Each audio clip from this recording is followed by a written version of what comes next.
Bonsoir à toutes et à tous, bienvenue à notre réunion hebdomadaire des mélancoliques anonymes. Réservons un accueil particulièrement chaleureux aux nouveaux, pour qui ça n'a pas certainement été facile de venir jusqu'à nous. Nous allons débuter cette réunion par un témoignage. Qui veut commencer?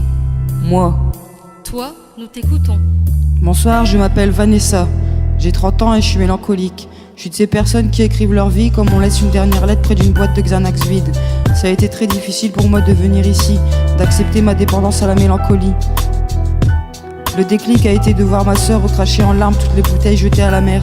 Je m'en veux de la voir si triste alors qu'elle n'a jamais été la lame de mes cicatrices, ni personne de ma famille d'ailleurs, sauf une qui ne veut pas répondre à mes questions. J'ai pris le risque de reprendre des musiques, d'étaler ma vie. Je ne pensais pas que ça me libérerait, je prends conscience de mon individualisme et j'en ai besoin. Je remplis mes vers de rimes mélancoliques et ma voix frise le coma éthylique, un ivrogne qui s'empêtre avec des packs de peine. Car j'ai trouvé mon bonheur en chantant mes malheurs depuis que je bois des vers de mélancolie pour être moins triste, réappris à vivre en étant sous terre, retrouver mon cœur après l'avoir eu en pierre. Au début j'écrivais dans un journal intime, ça m'a sauvé à la dénonciation de la pédophilie. Je posais les mots, aussi durs étaient-ils, ils étaient cachés derrière un tapis. Je ne dormais plus, toutes mes nuits étaient blanches pour vider ma tête. Mais tout a changé quand on m'a volé le rôle de mère. J'ai eu mal au point de vouloir mourir avec lui, fallait me voir agir, poser je t'aime à la haine.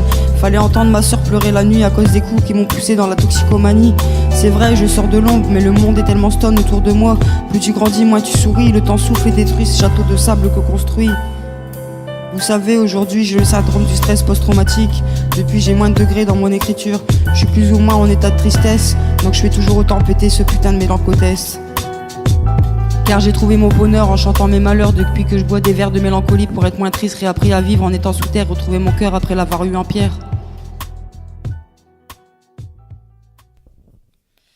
Merci beaucoup Vanessa pour ce témoignage. Quelqu'un d'autre veut peut-être prendre la parole ?